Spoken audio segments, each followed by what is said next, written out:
This is Rajesh, Chief Economist, Indian Chamber of Commerce. I heartily welcome Professor Aswath Damodaran, the Global Dean of Valuation, to today's program, along with Mr. G. Pradeep Kumar, the CEO, Union Mutual Fund, and Mr. Vinay Paharia, CIO, Union Mutual Fund. I would not take much more of time. Whatever I say about Professor Damodaran will be less. So I would request Mr. G. Pradeep Kumar to formally introduce the professor and Vinay sir to the audience. Over to you, sir. Thank you, Mr. Ghosh. Good evening, everyone. Of course, this is probably not the usual way of spending a Friday evening in India or anywhere. But then this is not a usual evening anyway. We have some very interesting stuff scheduled and some outstanding personalities with us.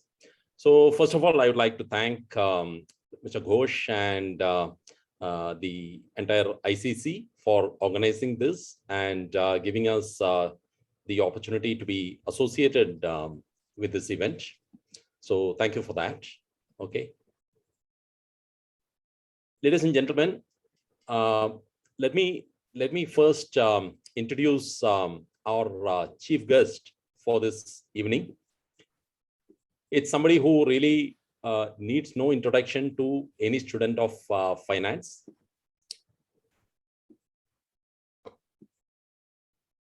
Okay, and in the world of contemporary finance, he is one of the finest minds,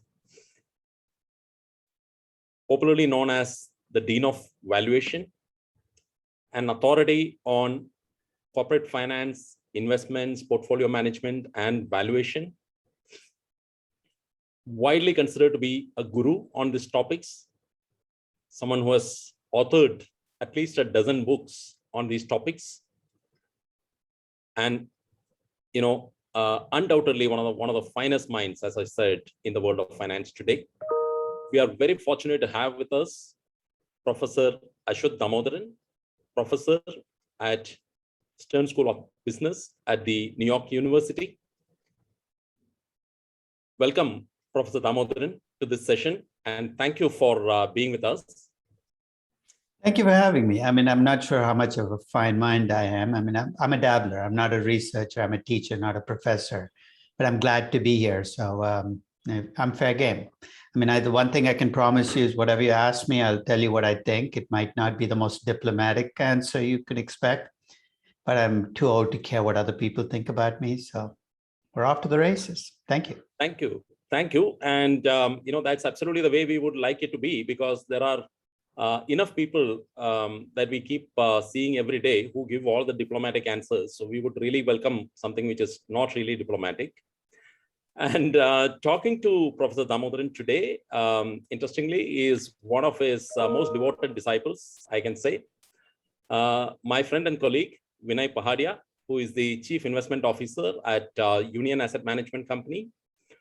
Vinay has about 20 years experience in fund management and equity research, and heads the entire investment function at Union Asset Management Company.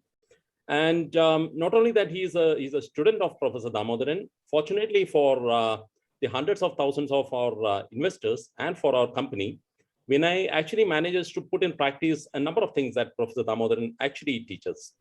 So when this opportunity came our way, I knew that this is something that Vinay wouldn't want to miss, and it's something that a lot of us have been really looking forward to. So without taking too much time, I would now hand it over to Vinay and Professor Damodaran to take it forward. Over to you, Vinay. Thank you, Pradeep. Thank you, ICC, and a warm welcome to Professor. Thank you, sir, for giving your valuable time to us. So, sir, I would start off straight away with the most popular discussion nowadays, which is the low or negative interest rates which are prevailing in the economies today. How do we deal with this low interest rates while dealing with them in valuation models? Now, the first thing we have to recognize in financial markets is everything is connected to everything else. There are no exogenous inputs. What I mean by that is there's no God out there setting interest rates. Much as we give power to central bankers as being the setter of rates, I've described the Fed chair in particular as the Wizard of Oz. And for those of you who are not familiar with the analogy or the movie, in the Wizard of Oz, the truth is the wizard has no powers. His power comes from the perception that he has power. And that's the thing to remember about central banks. Central banks might give you the illusion that they set rates. But if you think about it, the only rate that a central bank sets, in the US, for instance, the only rate the Fed sets, it's a Fed funds rate. The Fed funds rate is the rate at which banks borrow overnight from the Fed. It doesn't set T-bill rates, it doesn't set T-bond rates. So much as we'd like to think low interest rates were given to us by the Fed, they're a reflection of underlying fundamentals. In particular, one of my favorite equations in economics, and I'm not an economist, is the Fisher equation. Fisher equation basically says you can break interest rates down to expected inflation and an expected real interest rate. Or as I prefer to think about it, it's inflation and real growth. And here's the reason it gives you the basis for understanding rates. If inflation is high and real growth is high, interest rates will be high, no matter what the central bank wants. If inflation is low and real growth is low, interest rates will be low. So if we're thinking about interest rates being low as a good thing, and many investors seem to think that, it's a mixed blessing. It's a mixed blessing because it's true that it brings down the rate of return we demand in investments, and by doing so pushes up value. But it also brings with it signals about future growth and inflation that should be built into evaluation. What gets people into trouble when they deal with low interest rates is they use numbers that reflect the economies of the past when it comes to growth and cash flows, and they use today's interest rates. And if you do that, you're mismatching. You're mismatching because you're building in an interest rate level that is reflective of low inflation and real low growth, but you're putting in high growth into your numbers because that's what you remember from the past. And the older you are, the more danger you're in. And the reason I say the older you are, the more danger you're in. One of the things we know from behavioral finance is the importance of framing, which is we have numbers in our head, whether we like it or not, that frame how we think about things. So for instance, you'll hear people talking about a normal interest rate. What the heck is a normal interest rate? You know what a normal interest rate is? The normal interest rate is the interest rate you used to see when you were 30 to 35 years old. Which means if you're 30 to 35 right now, you know what looks normal to you? 2% rates, 1.5% rates. If you're 65 years old, God help you. Because when you were 30 to 35, the rates you saw were much, much higher.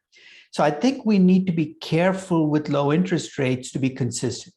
I have never found low interest rates to be an unmixed blessing. My valuations with lower rates reflect the lower growth that I expect those low rates to bring. So I think low rates have changed the way we should be thinking about stocks, but it does bring this problem, which is trusting historic norms on things like PE ratios is going to get you into trouble. I mean, even somebody with a Nobel Prize, and I'm talking about Robert Shiller, fell into this trap, right? Because he came up with a normal PE ratio based on looking at US stocks from 1871 to whenever, 2010, 20. And he said, well, PE ratios look high. And what he was failing to factor in is PE ratios should be much higher in a low interest rate environment. So to me, low interest rates are neither here nor there. They change your numbers, but they don't really change your value dramatically if you're internally consistent. You talked about negative interest rates. You know why negative interest rates freak us out? Because we've never seen them in our classrooms, right? Correct. When you take an econ class, nobody talks about let the interest rate be minus 5%. So the first thing you got to get over that mental block of this can't be true. How can rates be negative? And here's a simple explanation for why they can become negative. Remember I said low inflation begets low interest rates, high inflation creates high interest rates. Could you have deflation? Absolutely. If you're in a deflationary environment where real growth looking forward is negative. Why? Because your population is aging. Japan, Europe. Why are you surprised that the euro risk-free rate is negative? Why are you surprised that the Japanese yen risk-free rate is negative? And if you think of that as a good sign, you're missing the big picture. This is not a good sign. This is a reflection of a very stark future where there's deflation and negative growth. So I think we all have to, I tell people this in my class all the time until they get tired of it. I say, you got to live in the world you're in, not the world you wished you were in. And the world we're in is a world of low interest rates, and everything we do in investing is going to be framed by those low interest rates. Right. So one of the things which you mentioned is the power of central bankers. It seems that some of these low interest rates are pushed by the central bankers, or it seems that they have made all of us to believe that they are controlling the interest rates. So what do you think about that? Is that a fair thing to think about? Central bank? I think that's what central bankers might want you to believe. And a lot of investors want to believe as well. It's nice to be able to say the central banks can keep rates at 1% while inflation goes to 5%. Because then you get the best of both worlds, right? You get high inflation helping you in your growth and cash flows, and the bank will take care of it. I don't know what world those people live in, but it's not the world that I live in. If inflation, somebody's got to be buying these bonds, right? If inflation is expected to be 5%, what investor in his or her right mind, no matter what you think about the Fed, is going to be buying bonds with a 1% rate? Jerome Powell could come into my house, beg me to buy the bonds, and I'm not buying the bonds. So this notion that central banks can somehow keep rates low as growth and inflation comes back is delusional. And that delusion is held by a lot of investors because it allows them then to pay these high prices for companies expecting the Fed or whatever central bank you're in to keep rates low while they push up growth and inflation into the cash flows. So what could change or compel the central bankers to reverse their stance? For example, would it be in inflation going up dramatically, or? Well, it's not central bankers who will get it. Investors have to wake up. Central bankers have nothing to lose. It's you and I as investors waking up saying, oh my God, inflation is 6%. What the heck are we doing paying 2% for bonds? Those moments of awakening always happen in markets, sooner rather than later. I'm old enough to remember when inflation was double digits in the US in the late 70s. That's when I started looking at markets. I know how difficult it is to put the inflation monster or the inflation genie back into the bottle once it comes out. And I think people are being a little too casual, in my view, about the return of inflation. Because if it does come back, there is no easy way to find valuations that are consistent with that high inflation. Maybe it's an entire generation who has not seen inflation, and it's only seen falling inflation and interest rates. But wouldn't you think that a lot of central bankers, like for example, Bank of Japan, they have been actually been in the stock market buying equities? You know what the definition of insanity is? You keep doing the same thing over and over again, expecting a different outcome. The Japanese central bank is insane. It's insane. It's actually, who cares what Japanese central banks think anymore? This is the problem when you let rates go really low and people realize you have no control. The Japanese central bankers have no clothes on, and everybody knows. It's like the emperor's new clothes. They've been walking around naked, telling people they're wearing robes. For a while, we believed them, but nobody believes it anymore. The Japanese central banker has become an onlooker in this process, and that's deadly for a central bank. When nobody cares what you think anymore. What do you think ultimately will spoil the party? Who knows, right? We never know how corrections happen. It's not one big event usually. It's a collection of small cuts. That's my experience. When market corrections happen, you can't point to them and say, that's what caused the 2001 dot-com crash. That's what caused the 1987 crash. It's just a collection of small things that don't make sense. Each one you explain away. Well, that's okay, that's okay. But you get to the 18th or the 20th small cut and you say, you know what? This has been happening much too often. So I think that's why it's so difficult to make money on corrections is if it were one big event, we could build a model that would predict when that event happens. We could get ahead of the game. I don't have the power to do it. That's why I'm not a market timer. Much as I'm worried about markets, I'm not the kind of person who's going to step out of markets entirely saying, I'll come back when I'm ready, because I've seen what's happened to people who've done that in the US and Europe. They've been out of markets now for 10 years. And guess what? Even if the correction comes, they've lost so much money being out of the market that no correction could have hurt them as much. Yeah, so you have been proponent of this karmic view of investing. And yeah, and I think the karmic view, you know, come on, we're in India now. Might as well bring something Indian into investing. And the karmic view is actually a very healthy view. You control the things you can. You don't worry about the things you cannot. You make the best judgments, the best decisions you can with the information you have, and then let everything fall where it might. You know, and the advantage of that view is it makes you humble. I mean, you recognize, you might never tell your clients this because they might not then invest with you, that so much is out of your control that you can do only the best you can with what you have under your control. Right. So one of the things which I can summarize is that the way you deal with this negative interest rate or low interest rate is adjust your growth expectations, right? Exactly. And I think bring in that reality. When I value European company, I bring in the reality that if your bulk of your revenues are in Europe, the future doesn't look good. I'm not talking about the next 3 months, the next 6 months. You can tell me all kinds of rosy stories about bouncing back from COVID. But long term, I mean, I've always believed that when you value a company, you're telling a story. Right. And a lot of companies in Japan and Europe, the story you're telling is a horror story. There is no happy ending.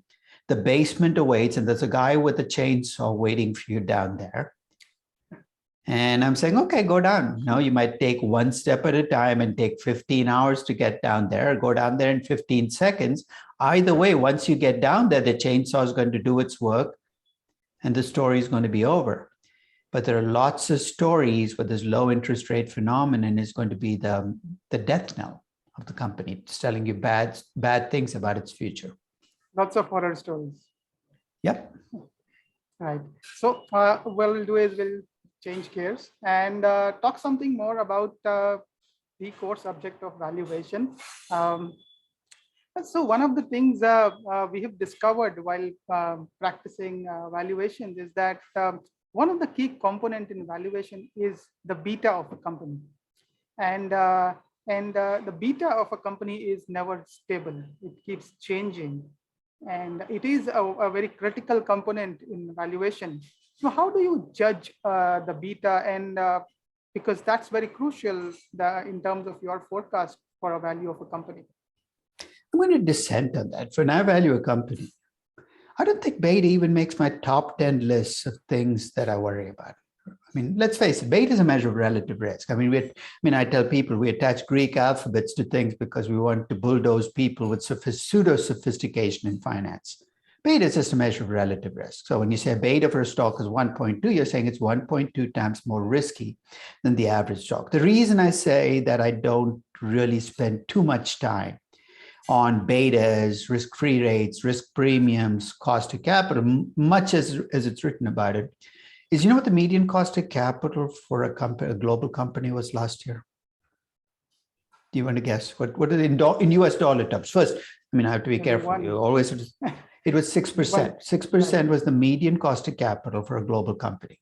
You know what the 10th percentile, this is across 46,000 publicly traded companies. You know what the 10th percentile was? It was about 4%. The 90th percentile was 8%. Think about that. 80% of global companies have dollar cost of capital between 4 and 8%. You add about 3% to it, that'll give you a rupee cost of capital. So if you think in rupee terms, that basically means a median Indian company has a cost of capital of about 9%. A really low cost of capital for an Indian company in rupees would be about 6 to 7%. A really high will be about 11 to 12. And then think about how much time we spend actually waste finessing the cost of capital? Is your beta 1.1 to 1.2? Pick a number, move on. Is this where you want to make your stance? And having said that, I'll also say that the betas for companies are not stable. The beta you get from a regression for a company is unstable. And the reason is nothing to do with finance. It's statistics. There's a standard error in your estimate. You're going to be all over the place. You're saying, what choice do I have? Only one company. Draw on the law of large numbers. I haven't valued a company with an individual company regression probably 30 years. And people push me. I don't give them a financial reason. I say, look, if you have a steel company, why would I want to bet that one steel company's regression gives me the beta for the company when I can use the average across 100 or 1,000 global steel companies? That beta doesn't move very much unless the entire steel business becomes riskier or safer over time, which can happen. That beta doesn't change. Right. So I take my blessings, small though they might be, and move on. And rather than get bogged down on measuring risk and cost of debt and cost of equity, step back and think about the big picture. What are the numbers that matter? Sure. The key drivers of value are in your numerator, not your denominator. Sure. So one more area which we have seen, which differentiates two types of or categories of companies is growth companies and or faster growing companies and slower growing companies. Especially when the rates are lower, would it be a fair statement to say that the duration of a stock would be a far bigger determinant of its relative valuation? It will. It'll also make it riskier. So it cuts both ways. Absolutely.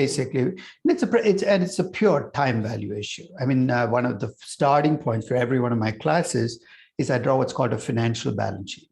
I say, look, if you look at a company and break down its assets, I don't go the accounting route and look at fixed and financial. I'm not an accountant. I frankly couldn't care less whether I can look at an asset or not look at an asset.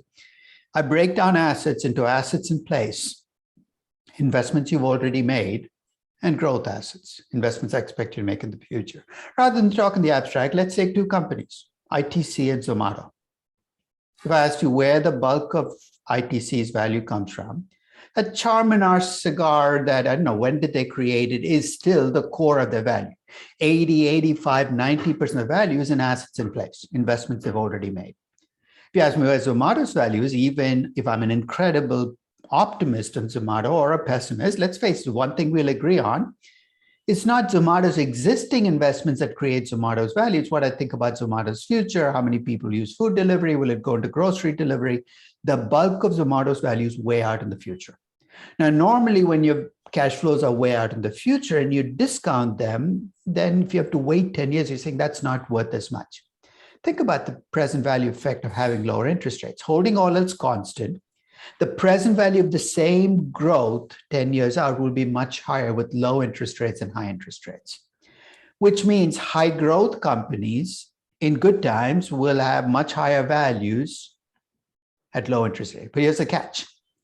Would we say low interest rates are sending a signal of low growth, potentially economic trouble? If that economic trouble comes around, the same forces that push up the value of these growth companies when interest rates are low will come back and knock their values down disproportionately. This isn't an unmixed blessing.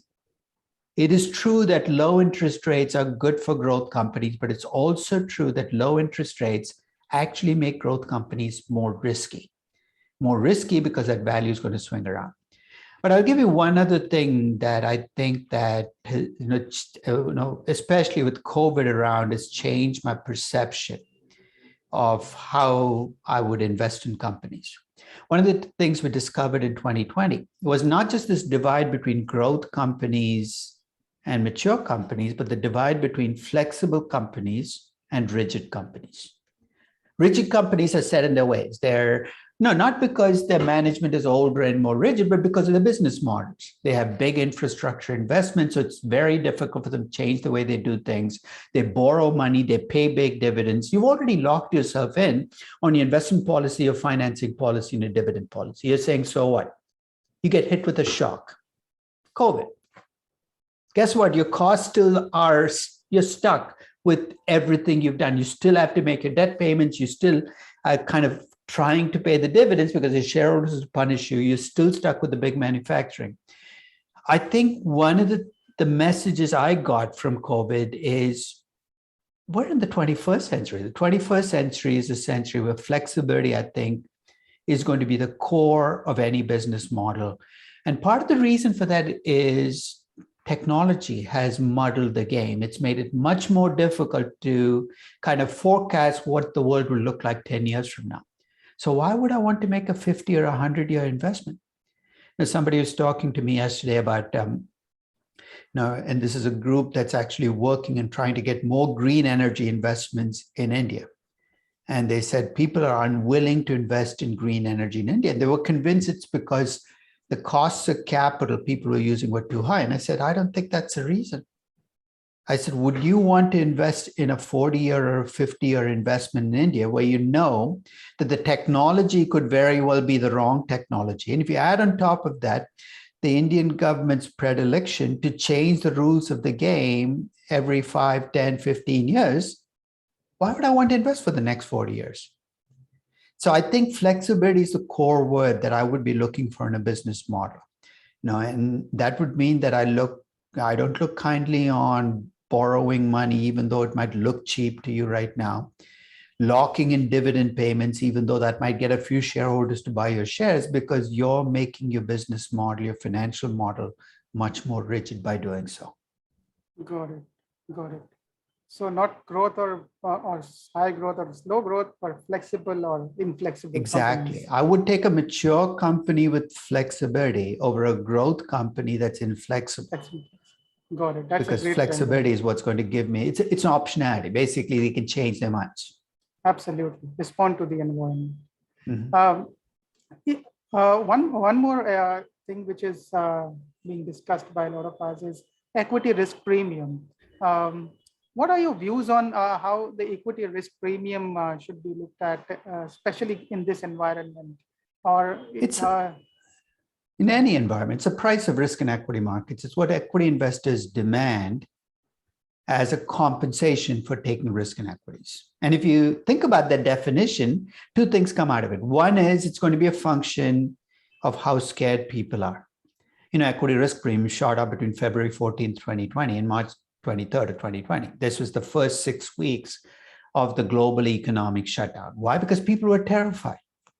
So the first is equity risk premiums are not set by experts. They're not set by banks. They're not set by portfolio managers. They're set by demand and supply in markets, a reflection of the fear, the risk aversion that people bring in. But if you take that to the next level, then almost by definition, that number is going to be dynamic and changing. Why?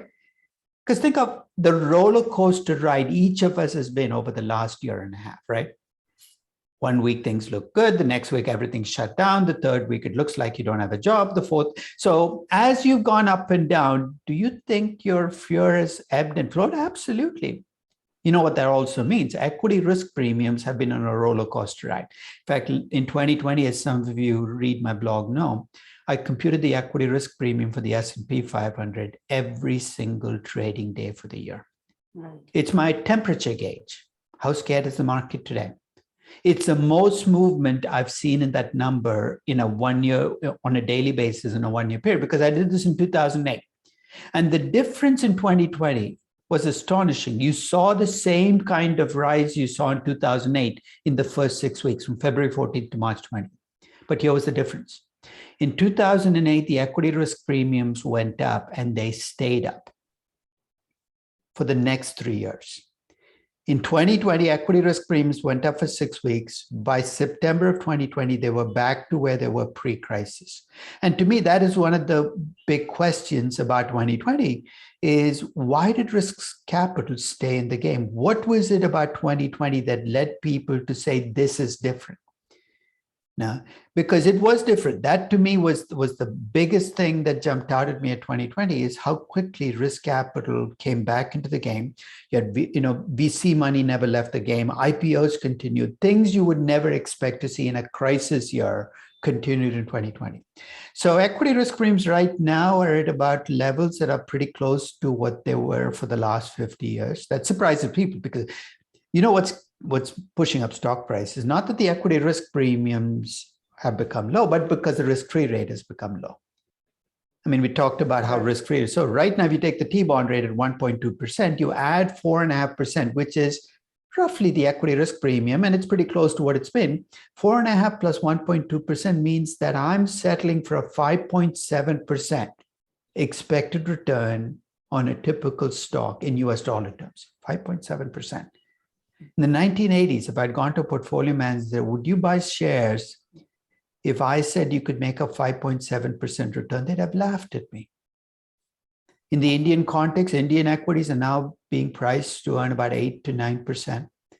Indian portfolio managers have been brought up with the notion that anything which is not double digits is not even a return. You know what? If you bring that perspective to these markets, nothing will look cheap to you. Absolutely. Great. So now, since we are talking about the markets, one of the areas which we have observed is conflicting is the signals out of the US bond markets and the US equity markets. Aren't both these very, very conflicting? I think there's a disconnect between the two. And for me, that's the most troubling part of this market. Because here's what the bond market is signaling: low inflation, low growth. Absolutely. Right? What's the equity market signaling? High growth, okay, even high inflation. One of these markets, and it's the same investors often investing in both markets at the same time. So you got Fidelity investing in the bond market, the equity market. It's almost like they have, you know, how, you know, these movies with split personalities. It's almost like you've got split personality investors. Absolutely. And one of these is going to be wrong. And either being wrong is not good for equity, is not good for stock prices. If the equity market is wrong and really the economy is not going to grow as people think it is, well, earnings growth is not going to be what you expect. You got to bring down the value of stocks. Now, if the bond market is wrong and inflation is going to be much higher, then we have a different problem, which is growth can come in, but our discount rates have to adjust up. Absolutely. So I tell people, look, you know, we're in a disconnect between the two.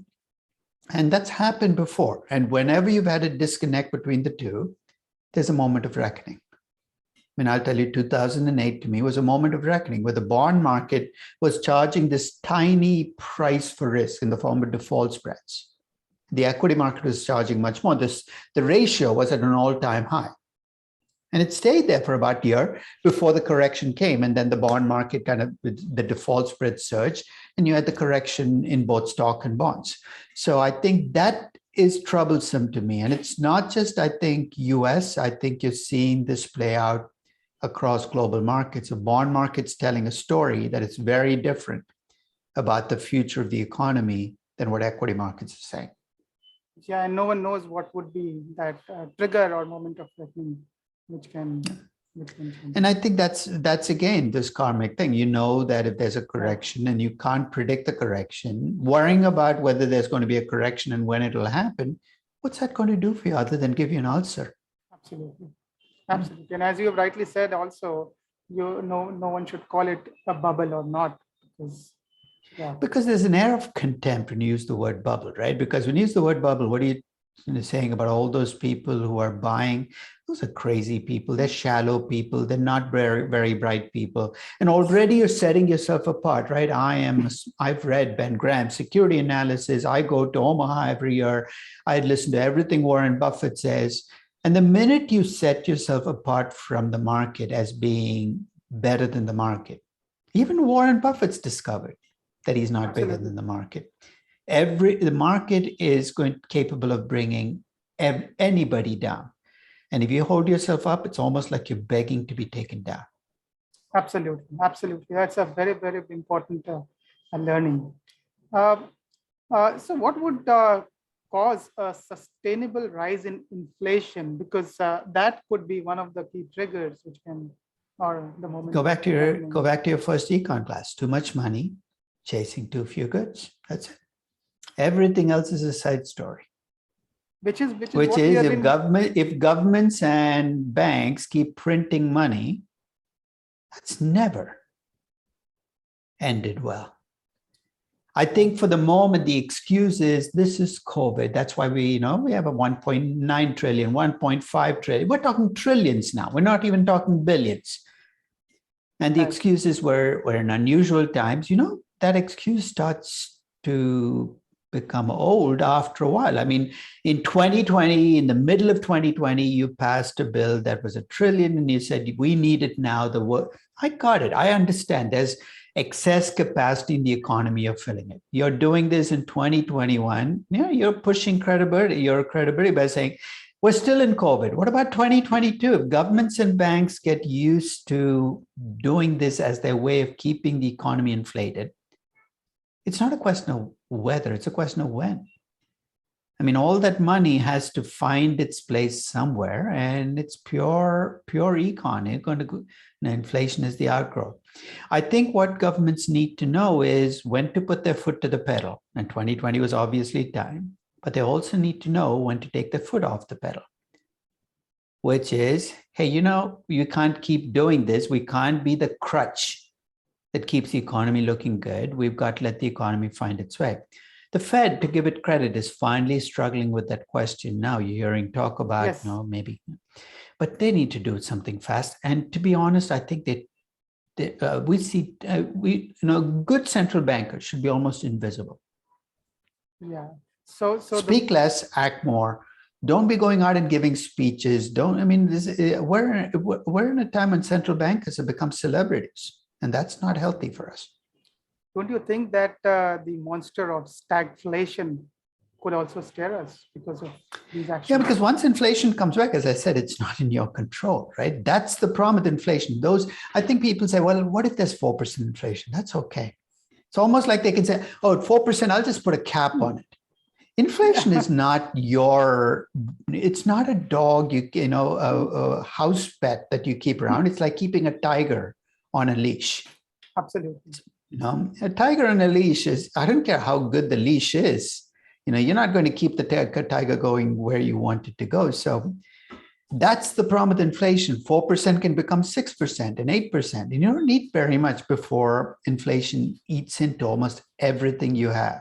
Yeah. I mean, I tell people, the only people who dismiss inflation are the people who've never lived through inflation.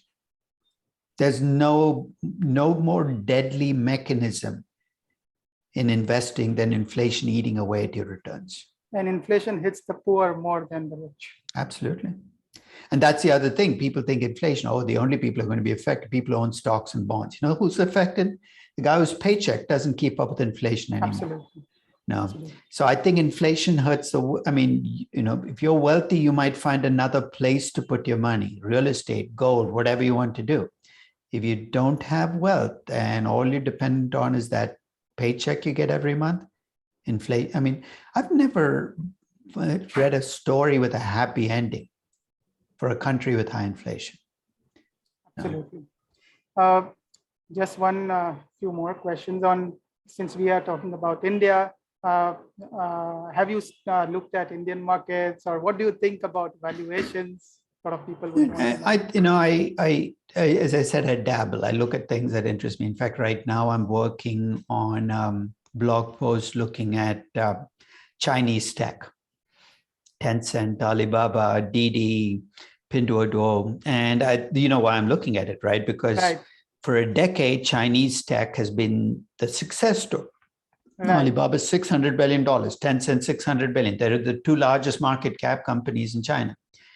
And the reason for their success has always been that they're going after disruption in a huge market. It's big market squared.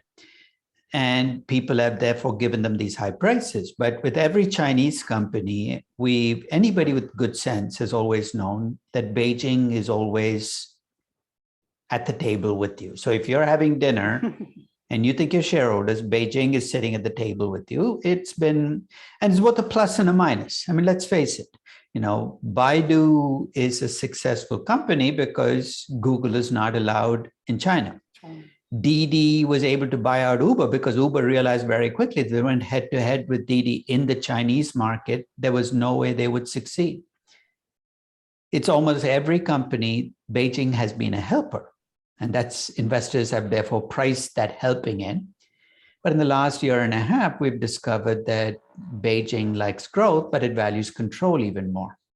And it's worried about these tech companies getting out of control. And of course, you've seen it play out in each of these companies being brought to heel by Beijing saying, you think you're a great company, you still have to do our bidding. So what I'm talking about is the effect of government and value, which actually is relevant in India as well. Government is always a partner, good or bad, in every venture you take.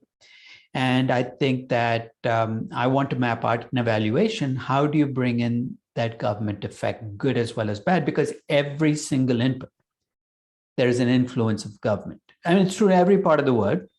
The difference, though, is that government influence is the key driver of your value. Then in a sense, you shouldn't even be analyzing the company. You should be a political analyst because everything depends on who the government is, what they plan to do. So I know, so my point is when I look at that, I'll probably draw extensions to the portion of the Indian market that is more heavily affected by government licensing and policy.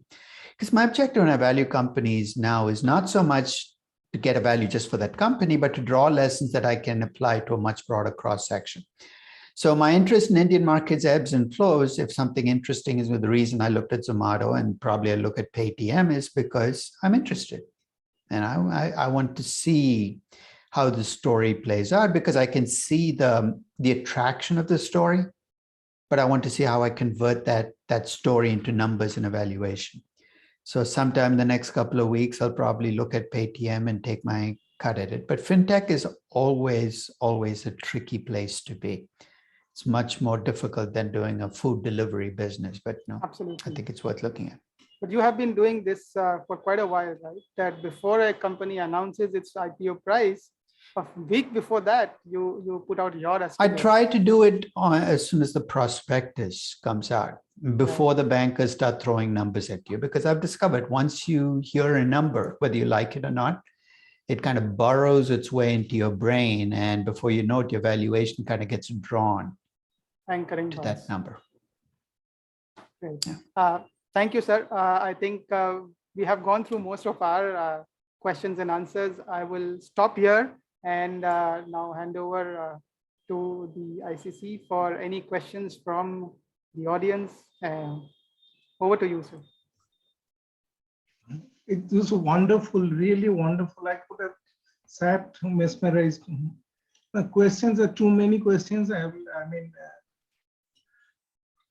What you want to start? You want to start with crypto? I see a lot of crypto stuff coming through here, which tells me something about your audience. Must be a lot of 25 to 35-year-olds in the audience. So, yes, sir. Millennial gold. Yeah, let's start with Bitcoin, right? Now, I've been tracking Bitcoin from the very beginning, and I've described Bitcoin as currency created by the paranoid for the paranoid. And I don't mean that as an insult. It is the reflection of the truth on Bitcoin. And I'll tell you why I call it a currency created by the paranoid for the paranoid. You know, Bitcoin, the paper that created the Bitcoin idea from Satoshi Nakamoto, who's of course a pseudonym for that fat guy in Cleveland in the basement, maybe, was November 2008. That was when the paper was written. And I don't know how many of you were in the market November of 2008, but I remember November of 2008. We were a month and a half into the worst crisis hitting global financial markets and the global economy since the Great Depression. And people had lost a lot of money, but more critically, they'd lost all faith. Faith in governments, faith in central banks, faith in bankers, faith in CEOs. Bitcoin was born in that moment where you trusted no one. And its design reflects it, right? If you think about why Bitcoin is constructed the way it is, remember that birthday, November 2008. It'll tell you why when you use Bitcoin to buy something, you need 1,000 Ukrainian miners running 100 computers to figure out if they have the Bitcoin in your wallet. because it's designed so that you don't need a central bank, you don't have any trusted authority. You basically I'll give you the analogy. When you want to order food at a restaurant, how do you check out which restaurant order food from? In the old days, you'd go read restaurant reviews, right? Today, you know how we pick restaurants? We go on Yelp or whatever restaurant website you use, and you look for other people who've rated the restaurant. How do you decide which books to buy on Amazon? You look at the stars next to the book. You have 4.5 stars. It must be a good book. Decide what movies to watch. You go on Rotten Tomatoes and you see what the audience score is, not what the New York Times thinks. We've trusted crowds and everything else. Why should Bitcoin be any different? But I think it reflects that loss, that absence of trust. But that's its Achilles heel, because it creates a very inefficient currency. Over the last 12 years, I've seen people say, well, Bitcoin's here, Overstock is accepting it, Microsoft is accepting it, El Salvador is going to go to Bitcoin 12 to 13 years after its creation. You know how many transactions are actually done in Bitcoin? I mean, transactions as in buying houses, buying cars, buying books. It's minuscule, minuscule. And the reason is not because people haven't heard of Bitcoin. Everybody's heard of Bitcoin. It's because it's a very inefficient currency. So let me give you my optimistic view of cryptos and digital currencies. You can create a really good digital currency, but you need an element of trust. You might not have a central banker, but you need somebody you can trust so you can create more efficiency. Because the essence of a currency is it has to be stable. Right? I mean, if you have a currency and it moves around 30% in a day, you're never going to see transactions in it, because people will not buy with it because they're afraid of how much they will lose. And people will not accept it as payment because they don't know how much it'll move. So the problem with Bitcoin in particular is that it is not a very good currency. And it's not behaved like a very good collectible. So if your argument for Bitcoin is, I'm holding it for the same reasons my parents used to hold gold, gold has 4,000 years of history to back itself up.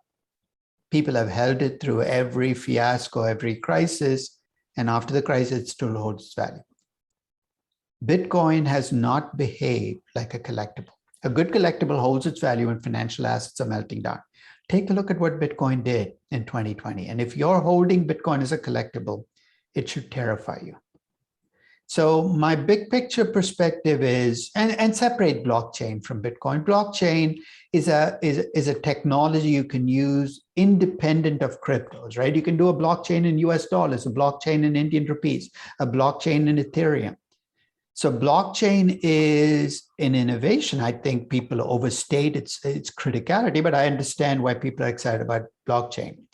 Bitcoin, on the other hand, I'm kind of meh on. This question is a lot of questions on cost of equity valuation of startup companies. If you can elaborate on your concept of the dark side of valuation. Remember I said my discount rate is not even in my top 10 list of worries with a company. With a startup company, it's not even on my top 100 list. And I valued Zomato. And you can disagree with my valuations. You know how much time I spent on the discount rate? Like 2 minutes at the end. I just picked the 10%. I actually picked, I said, look, pick a 90th percentile, make it a risky company, give it a high cost of capital. Let's move on. Because this is not where you're going to make or break your valuation. It's what you assume about the Indian food delivery market, the market share that Zomato is going to have of that market, the revenue slice they're going to keep. These are the big questions that drive Zomato's valuation, not its discount rate. The D in the DCF should never be 80%, 70%, or even 15% of your time. Get it done, move on. You know why we obsess so much about the D? Because by putting the third decimal point on the cost of equity, we think we're in control. It gives us this illusion of precision. So with a startup, especially young companies, just use a high discount rate. And we know what's high or low because we have the histogram. That's why I do that histogram at the start of every year, is I'm not going to waste my time trying to figure out what Paytm's cost of equity is with the beta and a risk-free rate and a risk premium. I'm just going to give it a high cost of equity relative to other Indian companies, which is about 10 to 11%. And then I'm going to go back and spend my time on where I think my valuation is going to be made, which is, what's the business model? What are they going after? What's the total market? What will their profitability look like? What will they have to reinvest? Focus on business questions, not on discount rate questions. One question is, sir, could we show government policies influence driving force our discount rate are or to show in annual cash flow itself? You know what I was saying about discount rates, it pisses people off, but I'm going to say it again. Don't make the discount rate the receptacle for all of your hopes and fears. I've seen analysts do it too often. What I mean by that is people who sit for the discount rate say, you know what, I think that the regulations could change. So let me push up the discount rate from 9 to 11%. So, oh, the management is getting old. Let me push the discount rate from 11 to 12.5%. My ulcer's acting up. Let me push it up from 12.5 to 14%. So the discount rate just becomes this mechanism that you move around till you say, okay, now I feel comfortable. That's not what it was meant to do. So if you have worries about government regulations, guess where they need to show up? In your margins, in your cash flows, in your growth rate, in the numerator. Over and over again, I emphasize to people, if you have concerns about a company, if you love a company, if you hate the management, you love the management, the place to show it is in your earnings and cash flows, not in your discount rate. It was not, discount rates are blunt mechanisms. They're very difficult to adjust for all of these other factors. And once you start bringing in arbitrary factors, God help you. Might as well abandon discounted cash flow valuation and go to pricing. Use a PE ratio, move on. You're not going to be there. At least then you're being honest. You're not playing games with the discount rate to come up with the value you want to see. Now I would like, there are more questions. I would like to invite Dr. Dean on the Director Studies of Institute of Cost Management Accountants of India. He wanted to ask a couple of questions to you, sir. Sure. Dr. Nondi, Absolutely. Dr. Nondi? Yes. I'm audible? Yes, sir. Yes. Am I audible? Yes, Yes. you're audible. But So, not, sir, this is a great privilege to be associated with your program tonight from the Institute of Cost Accountants of India. Sir, I have a very basic question to you. Yeah. Sir, being a cost and management accounting body, our institute, sir, what is your advice how the professional accountants like cost and management accountants, we call us as a CMA, can explore our professional career in valuation or in accounting? Share a very basic question. Yeah. You're not going to like my Yes, sir. answer. You know what? The accounting mindset is singularly wrong or singularly unsuited for valuation. Because think about it. What are accountants focused on? Precision, making sure your balance sheet's balanced. It's all about, precision, accuracy, and recording what's happened. And let's face it, without you doing it, I can't do valuation. So I'm eternally grateful for accountants for giving me the raw data, but I wish they'd go away after that. The problem I have with accounting as I see it is accounting is coming into my turf. You know what I'm talking about, right? This notion of fair value accounting, of trying to come up with values for intangibles. Just let it go. Give me the raw data, which is what accountants do very well. But if you're an accountant and you want to go into valuation, you have to recognize that you've got to almost abandon a lifetime of training. And there are two, when I look at accounting, I'd see two things. One is you're historians, you record the past. And the second is you're rule-driven. You know what I mean by rule-driven, right? Take a look at GAAP, take a look at IFRS, take a look at the Indian accounting rules. You can't do this, you can't do this, don't even think about doing it. It's a set of rules. Accountants create rules to deal with problems. In valuation, you got to be forward looking, not backward looking. And you got to be principle driven, not rule driven. So my advice to accountants who want to make a career switch is you almost have to make a personality switch as well. So all those skills that made you a chartered accountant are the skills you got to set to the side when you do valuation. Because in valuation, you got to make leaps of faith into the future. You sometimes, and almost every single time, you can't dot the I's, you can't cross the T's, you can't get the precision you'd like to get. And you got to be okay being wrong 100% of the time. It's got nothing to do with theory. It's basically got to do with, you have to be okay being wrong. And accountants have a really difficult time being wrong because they've spent a lifetime trying to be right.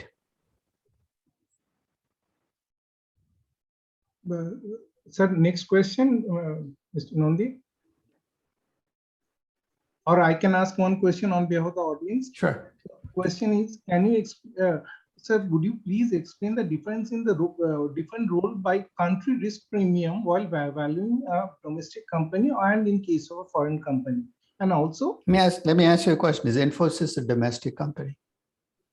Is Tata Consulting Services a domestic? This notion of domestic company based on where its headquarters building is Coca-Cola a domestic company? The way I describe much of the world now, we live in a world of multinationals, which through the accident of history happen to be incorporated and traded in India, China. Now, the reality is I'm going to bring the same rules to valuation in valuing Infosys as I do in valuing Coca-Cola, which is your risk doesn't come from where you're incorporated and traded. They come from where you do business. So when you think about country risk, don't think about where your company is incorporated, traded, domestic or foreign companies. Think about where you get your revenues. Because that's where risk comes from, is where you operate. Another question, what's the difference between credit risk premium and equity risk premium?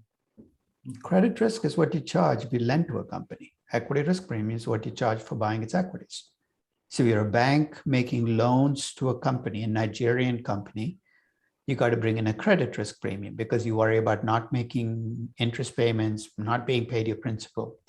If you're buying PZ Cousins Nigeria, which is a Nigerian equity, then you got to think about country risk premiums and equity risk premiums. And because equities are riskier than bonds, equity risk premiums, well, country risk premiums, at least from an equity perspective, are going to be larger than what you see in the default spread. Mr. Pradeep Kumar, sir, would you like to ask anything? One of the thank you. One of the big concerns that many people in India have, and I have, being in the asset management business, is the effect of the ultra low interest rates that's having on the behavior of people who live on income, the fixed income products. Mm-hmm. We have started noticing this trend where people are moving towards riskier products in the chase for yield. In your experience, have you seen this before, and how does it really play out? Because I think, yeah, and it's good. I mean, I think you're right. I mean, if you're 65, 70, 75, you spent a lifetime saving what you thought was enough money to be retired, because when you were growing up, a fixed deposit in a bank was delivering 11, 12%. Remember, fixed deposit rates in India were double-digit numbers not that long ago. It wasn't like you got to be 150 years old to remember them. So you save money on that expectation, you get to retire, and then you put your money in the bank and you're discovering you're making 2% or 4%. You say, this isn't enough. Of course, you're going to go searching for a higher yield, which means you're going to be prime target for every scam out there. Because if I'm promising you 12% guaranteed in this market, I'm lying. I'm lying. There's no way you can do that. There is no conceivable way you can guarantee a 12% return. You can tell me you'll make 12%, but then you're playing games with my money, and I shouldn't be surprised to see things blow up. And it's not just older investors. I'm seeing companies do the same thing. I mean, this isn't, I think we very easily consign short-sightedness and stupidity to the small retail investor. You know what? It's a collective problem. I've seen professional, I've seen mutual fund managers who've been in the business 30 years chasing yield. You know how they do it? In a slightly more sophisticated way. They go for stocks that pay 6% dividend yields. You know, the only companies that pay 6% dividend yields in this market are companies on the verge of blowing up. The search, I mean, so the search for high yield doesn't surprise me, but it does mean we're opening ourselves up when that correction comes, or when that scam blows up, that you're going to get a lot of pain. But here's my worry. When you get a lot of pain, what do governments do? They feel sorry for you. Poor you. Let me hold your hand. I know this sounds brutal, but sometimes people have to be allowed to live with the consequence of the mistakes. I know it's a brutal thing to say. I'm not, and especially with people who should know better, when they go out and they do things that they know they're letting their greed overwhelm their common sense. I think we need to let them fail and deal with the consequences, because we step in and bail them out. We're just setting ourselves up to repeat this process over and over again. But I agree with you. We live in dangerous times, especially for people who need that fixed income yield, and there's nothing out there. I think they are going into more and more dangerous places looking for that yield, and some of them are going to face the consequences.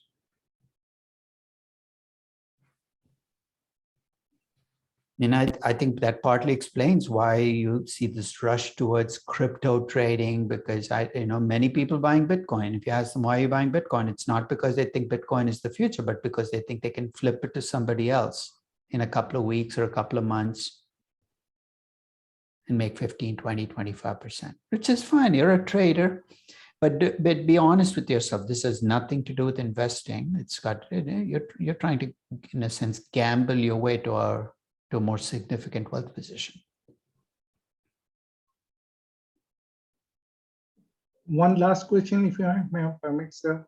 It's the effect of corporate governance on the evaluation. How to go about it? If you own shares in Reliance, don't operate under the delusion that that you have any input anywhere in this process. So let's face it. In the investment family group companies, you are, in a sense, you're a capital provider. You're not a shareholder in the traditional sense. There's nothing wrong with that, as long as you don't delude yourselves. So I think, do I care about corporate governance? Yes, but I care more in badly managed companies than well-managed ones. But here's the problem. Even if a company is well-managed, and I think Reliance is a well-managed company, I think the analogy I would give is the analogy between a democracy and a dictatorship. In fact, if I asked you, would you like a benevolent dictator or a typical messy democracy? A lot of people in today's world would probably say, I'll take a benevolent dictator. I mean, I want somebody like Lee Kuan Yew, and look at what he did at Singapore. I'll wager there are a lot of Indians, a lot of Americans, a lot of Europeans who'd say, I'll take a benevolent dictator. The only thing with benevolent dictators is they can turn malevolent on you. So you can have a company where the existing CEO and management is doing a great job. You buy shares in the company knowing fully well that you have no say in how it's going to be run. And I'm not just going to pick on Indian companies. You buy shares in Facebook. Let's face it, you have zero input. Why? Because you're voting in non-voting shares. Be very clear about what you've just done, which is, you bought shares, the company is well managed and well run. For the moment, you're sitting pretty. But what if 10 years, 7 years, 5 years from now, the company's management turns bad on you? That's when you're going to miss the absence of shareholder power. So you miss corporate governance when you need it the most, but it's often too late because you bought the shares when the management was good, the company was good, and said, who cares that I have no control in this company? I know that's why I would say care about corporate governance when you still have a chance, because by the time you're desperate, it's too late.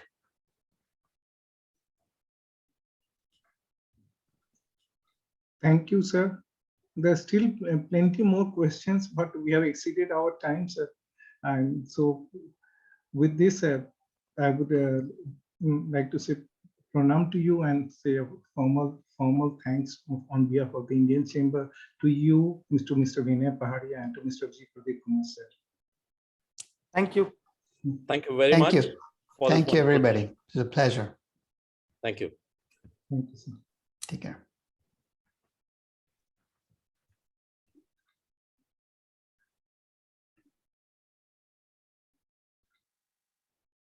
Okay, sir, I'm ending, sir. I'm going to check off. So. Okay. Okay. Bye-bye.